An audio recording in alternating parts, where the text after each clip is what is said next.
This is Josh back here from InsideWrestlingTruth, and we're here with Alister for part 2 of our interview that we didn't get complete because Alister's got some shit he's got to say. So Alister, my first question for you is, what's your thoughts on Jim Cornette? Believe it or not, man, I till a couple nights ago, I thought Jim Cornette was a god in this wrestling business. I mean, he started off as a photographer at USWA and worked his way up to be one of the smartest men in the business. And I still think Jim is one of the smartest men in the business. I watched the shoot video, and he was saying that hardcore guys are not wrestlers. And to me, that a man that I had so much respect for just flew out the window, because I'm just as much a wrestler, maybe not as good, not too many people is as good as Bobby Eaton. But I trained. I actually learned how to wrestle before I started doing hardcore. And the hardcore thing is, to me, it had its time. It was wrestling. What gets me about Cornette, talking about hardcore guys aren't real wrestlers. Jim Cornette is a big fan of Mick Foley. How can you say hardcore wrestlers are not real wrestlers and be a Mick Foley fan? Mick Foley is hardcore. Like I said, it changed my whole opinion of Jim Cornette. I've heard Jim Cornette's a prick and never had the pleasure of actually meeting him, but I thought the man was a genius, and I still do in a lot of aspects. But saying that hardcore wrestlers are not real wrestlers is just bullshit. I couldn't believe he said that, and so it kind of changed my opinion on Corny a whole lot right there. How do you feel about Vex wrestling and wrestling in Evansville? Vex wrestling. I'll tell you a story about this Vex wrestling. When he first started up, I sent him a message on Facebook, and I said, "Look, man, my best advice to you in Evansville is don't step on toes." I mean, like CCW and New Focus, we work together on our schedules. He gives me his dates, I give him my dates. We don't book on top of each other. This fucking clown opens a wrestling company, puts commercials on Raw and TNA, and draws 13 people. He did a show down here at the Riverfront in Evansville. Me and a couple guys were down there promoting CCW. He rips one of our posters out of one of my trainees' hands and tears it up and tells us we're garbage wrestling. And I'm thinking, look at your crew. You don't have one guy over 100 pounds in your ring. Look like a bunch of kids playing wrestler. That's what's wrong with the business today, is you got all these jackasses who watch it on TV and think they can do what we do. I busted my ass in this business to get where I'm at. My days of training, we showed up at the show 4 hours early, set the ring up, set chairs up, tore down, set up concession, shit, you name it. If we had to do a job, we did a job, and didn't dare ask for $1. Never. I mean, and these guys today, man, they just come in and they think they should be superstars right off the bat. For instance, I got a head of trainee, and he calls himself Anderson Fear, which is not his name. He is not a Fear by any means. You couldn't even lace a Fear's boots. When I gave him that name, I thought he had some potential. So when his training was over, he thought he was done. He thought he was a star, and the kids are drizzling shit. And every time his wife leaves him, he wants to cry and quit wrestling because his wife left him. To me, no dedication, man. There's no dedication in this business anymore. Where guys like me and J-Boy and Danny D and, we've scraped and scratched for years to try to get a little bit of a name. And then you got these jackasses come out here and just butcher the business pretty much. They have no respect for whatsoever. A guy like Tracy Smothers comes in here, they don't even shake his fucking hand. Are you kidding me? This man's a legend. So what? He's never been a top guy. He's still a legend. He's been in every major fed in the world. And for one of these young guys to walk past him like he's not sitting there, are you fucking kidding me? To me, that's disrespect. Yeah. And I'm to the point where I'm just gonna start butchering every kid I see with no respect. You get in my ring, you got no respect, I'm gonna have them to hand your ass to you. That's just the way it's gonna be from now on. Tell us about the BBW and IWA. BBW and IWA. I guess it was 97, 98. I've been traveling around with Manslaughter. He was working this little bingo hall in Jeffersonville behind Big Lots. I think it was called Top Rope or something. Manslaughter and Joe Bailey. Manslaughter was his boy, so he let Manslaughter take the ring home. We set up in the side yard. That's where I learned how to take bumps at. So I thought I was a wrestler, and I was taking bumps in Manslaughter's side yard. And I said in the last interview, I was supposed to be his manager for one weekend, and it turned into 17 years. But the BBW was where I started at. It's where I learned how to be a wrestler, not a worker. Let me get correct. Learn how to be a worker, because there's a big difference between a wrestler and a worker. The guy that trained me, Dangerous Doug Vines, back then it was different. The old guys didn't want you in the business. They would beat your ass every night to try to make you quit. And when I figured out this is what I wanted to do, I wasn't quitting for nothing or nobody. You wasn't gonna beat me out of it. And BBW was probably one in them days in this area. If you didn't work for the IWA or the BBW, you was irrelevant, because them were the two top feds in the area. The BBW, we ran towns 5 to 6 nights a week. Sometimes we do double shot fair season. Hell, we do fair shows, do 3 shows a day, and that would go on for 3 days. So back then we was on the road all the time. We traveled, we worked, and like I said, my first year in the business, I was a jobber to JD Thunder. And if you don't know JD Thunder, that's bad. And I like JD. I like him as a person, as a worker. I don't. I was his jobber, and so eventually I got the chance to work Madman Pondo. And we had worked the town the night before, and Joe come in the locker room and said, Pondo and Alister again, just change it up a little bit. Pondo looked at me and said, "You're over, Alister." And I was like, really? This is a rib. I thought the whole match they were ribbing me, and something was, I was getting excited for the finish, and then he was going to pin me or something. But he put me over clean, 1, 2, 3, middle of the ring, and from that point on, they couldn't really job me out to JD Thunder no more after I beat Madman Pondo. And at the time, Pondo was on top of his game. So BBW was, we was going strong, doing our towns, and the IWA BBW war started, which the Monday Night Wars had nothing on this. These guys did everything in their power to screw one another. Ian had King of the Death, I think it was 08 maybe, or I don't remember exactly when it was. Had a King of the Death matches scheduled at the old Kmart building on Dixie Highway. He had done sold $3,000 or $4,000 in pre-sale tickets. Joe goes to all these churches in Louisville and gives them a videotape of IWA, saying, "Is this what you want your children seeing? Is this what you want in your community? This human cockfighting?" So they shut the King of the Death matches down. Of course, Ian didn't give no pay refunds. That was in. And then Ian would call the commission on Joe Bailey, and that's actually how the No Blood Law got started, was the IWA BBW wars.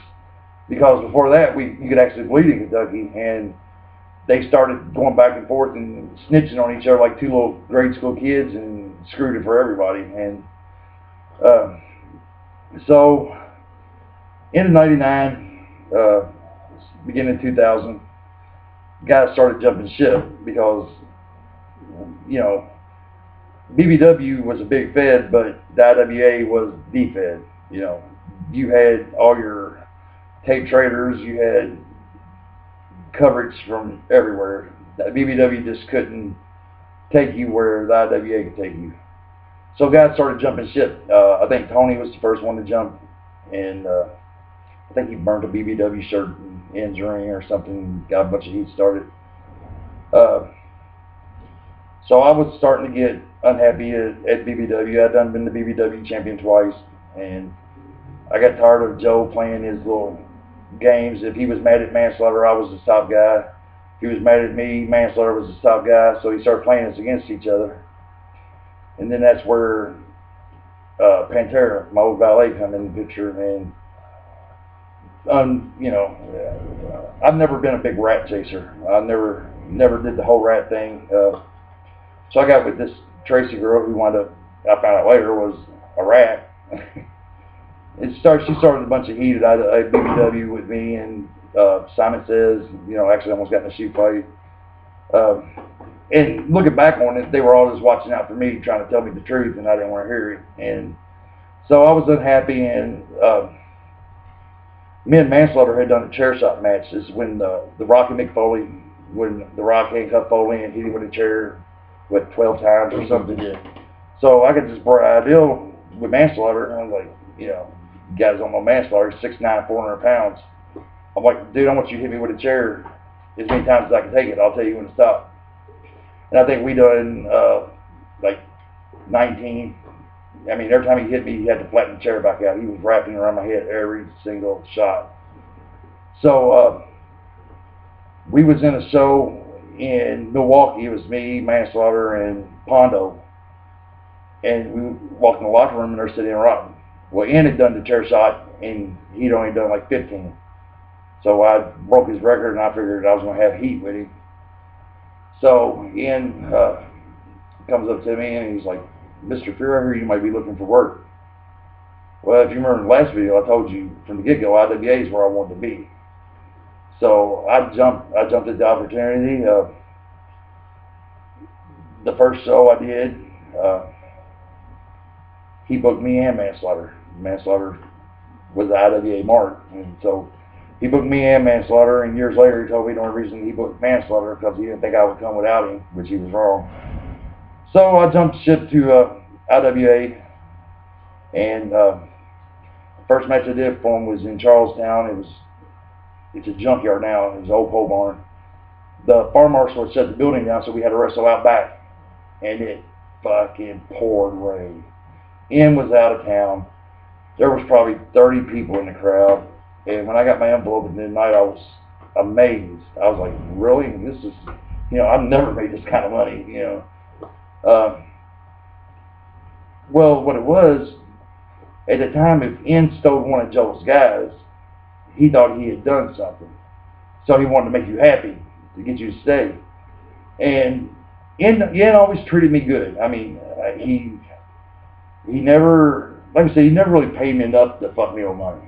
You know, not like guys like Bull paying them. And Ian was always good to me, and Ian gave me a push that I thought I deserved at the time. I mean, at the time, Corporal was his top guy.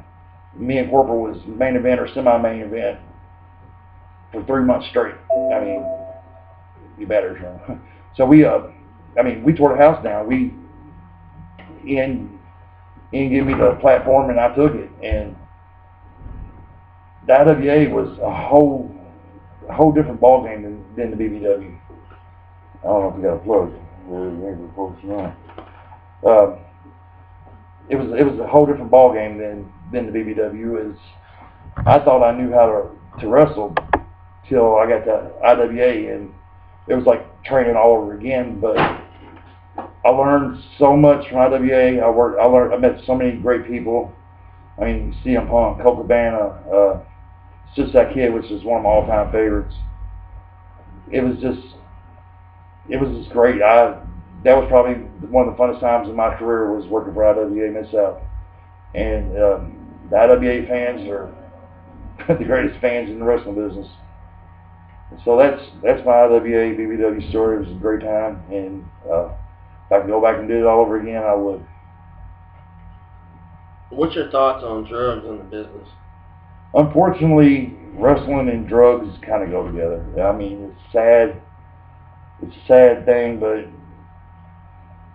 what we put our bodies through, guys like Pondo who don't do pain pills or drink or smoke weed and do what he does to his body is amazing. I think the drug testing policy in Kentucky is a little harsh. I mean, if a guy comes into a show and he's totally geeked out, pissy, you know, don't suspend a guy and take his license because he's got a pain pill in the system. That's just ridiculous. You need a plug up or something? Yeah, we're gonna take a real quick break. All right. You have a pause button on here or anything? No. All right.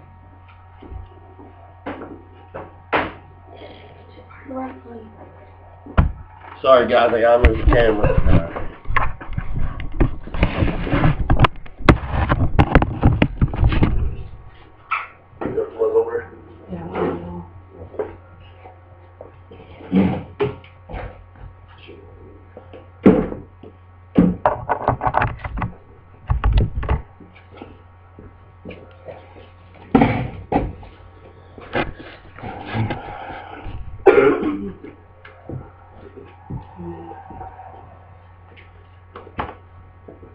All right, Alister, tell us a little bit about J.C. Bailey. He was a spoiled fucking brat, man. When I started with BBW, J.C. and Simon were probably 13, 14 years old. J.C. was the ring crew for his dad. Everybody loved J.C. He was the most annoying spoiled brat you could ever meet. Everybody loved him, including me. He always made me laugh. I mean, he was one of a kind, man. I mean, and the thing I miss about JC the most is you talk to him on the phone, and he would be on the phone for 2 hours talking about nothing. I remember one night we was coming back from Lexington, and JC called, and we was talking, and he was rambling on. I take the phone, put it on the dash, light a cigarette, take a drink of Mountain Dew, pick up the phone. He's still going. I set it back down, smoke my cigarette a little bit more, pick it up. He's still going. This went on for about 30 minutes, and finally I was like, man, I got to get off here, dude. My phone's getting ready to die. JC never hung up the phone without saying, love you, brother. And I think I miss that the most. It's funny, man. Funny JC's story. We was in a Denny's on a Sunday morning. And if you've ever been to Denny's on a Sunday morning, all the old church people are in there, and JC's wearing his baggy pants, and Miss Vicky, his mom, said, JC, if you don't get a belt, your pants are going to fall off. I'm being a prick. I reached up and just tugged his pants, and when I did, boxers and all hit the floor. Now, J.C. Bailey was a honky hung like a donkey. You know, the kid had a cock that long. You know. But he just stood there and he's like, asshole. Reached down and pulled his pants back up like nothing ever happened. Dub Bass was in a bathroom stall in a fetal position crying. He was laughing so hard. It was just one of the moments, you know, you had to know JC to know these moments. You know, he would do something so off the wall that you would be like, really? Why would you do that? You know, I miss him a lot. And, you know, it's a shame that, you know, a kid his age with the whole world at his fingertips, you know, he'd rather get high than do anything, and it cost him in the end. What do you think about the WWE Hall of Fame? I think it's fucking ridiculous. You know, not taking nothing away from Steve Austin. I mean, Steve earned his place there. But there's so many legends that should have went in before him. I mean, and putting Donald Trump in it, the celebrity wing of the Hall of Fame. Give me a fucking break. It's supposed to be a wrestling Hall of Fame. I just think it's corny. I used to really enjoy watching the inductions, and now it's so corny. I mean, you know, Donald Trump in the Hall of Fame, or Drew Carey. What the fuck, you know? It's ridiculous. How do you feel about Rick Brady? I seen Rick at Joe's funeral. Me and Rick had some heat because I had called Joe and told Joe that Rick was letting this goof named Steve Robinson sell J.C. Bailey stuff that he had forged J.C.'s name on. Rick got all bent out of shape about it. Rick has screwed everybody Rick knows. He screwed Father Fear, he screwed, you know, Wolfpack, he weaseled his way into Wolfpack and screwed them. I actually called him today because I was short some guys and asked him if he could find me some workers, and he was cool on the phone, and then I hear he posted on Facebook that even though he don't like the dickhole talking about me, that he didn't want to take money out of nobody's pocket, so I was looking for workers. Rick Brady is Nick Lynn's puppet. Rick Brady don't have a mind of his own. Rick Brady wouldn't know a good wrestling show if it jumped up and bit him in his ass. D1W, I'm happy for him that his company's still going. I mean, look how many people he had to step on to make it work. Rick Brady is, I'm not even going to compare him to Jim Cornette because he's not that good. Rick Brady's just, you know, one of these days he's going to come back to bite you how many people you had to screw to get where you're at. It's karma's a bitch, you know. That's all I got to say to Rick Brady. Karma's a bitch, man. What's been your favorite match in the Coliseum? Probably me and Jay Grunge. Me and Jay Grunge had some battles here. When I first came back to the Coliseum, me and Jay Grunge, man, we had these fans believing everything we did was a shoot. I come out the curtain one night after working Jay Grunge, and a kid chased me out the curtain with a 2x4s with nails in it. We had them people biting. We had them believing everything we did was a shoot. We would post promos on each other, and you know, Jay Grunge was not the greatest worker. He would tell you himself he was a hardcore guy. I miss Jay Grunge too. Actually, we had a match, and I hit him with a chair, and it put a big hole in his back. And when he went to the doctor, that's when they found out he had cancer. So if I wouldn't have hit him with that chair, he probably wouldn't have lived as long as he did. And Jay was a good guy. He went in his pocket many nights and paid me down here when they was trying to screw me out of money. So I'd have to say between Jay Boy and Jay Grunge was probably my favorite two matches down here. What do you think about guys saying you can only pick up a weapon and can't work? I tell them guys get in the ring with me. I worked the D1W show one time, and Rick said he got a bunch of heat about I just mail it in and go through the motions. And if they don't think I can work, all they got to do is get in the ring with me. I'll be 41 years old tomorrow, and I might not be able to go like I used to, but I can still wrestle. I can still show them a thing or two. What do you think about Evolution Pro Wrestling? Wow, what a joke. My opinion of fucking Dub C. What a cunt. Oh, this Dub C guy, man. People ask me why I hate I'm gonna make it public why I hate Dub C.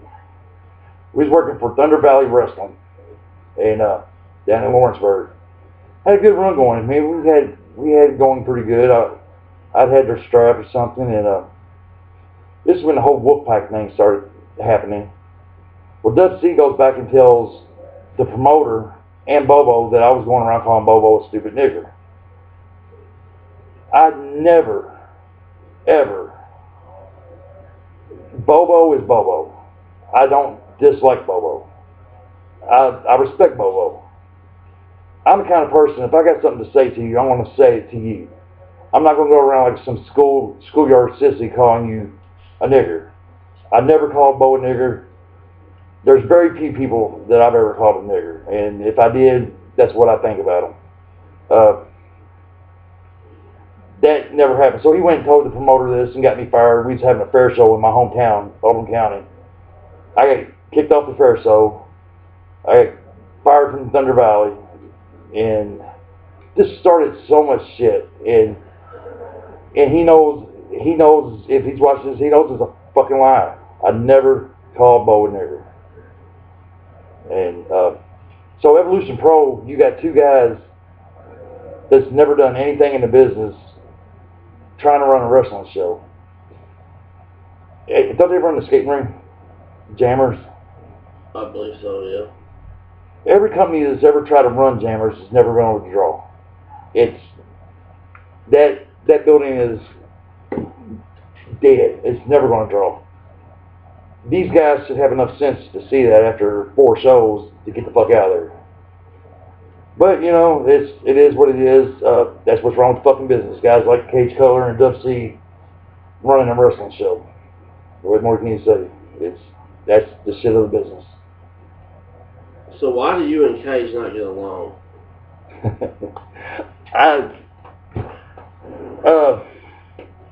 Cage he had it from my wife before we got married, and the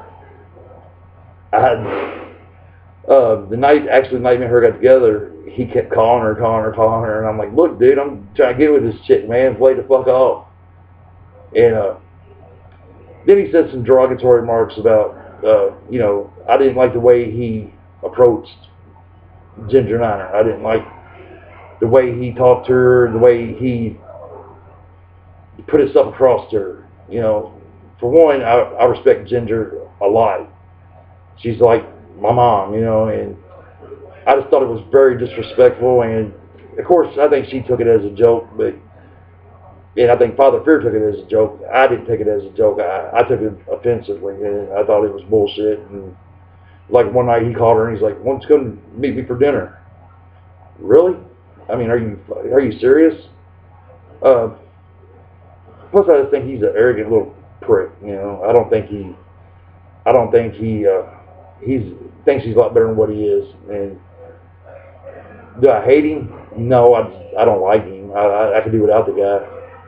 I just think he's disrespectful.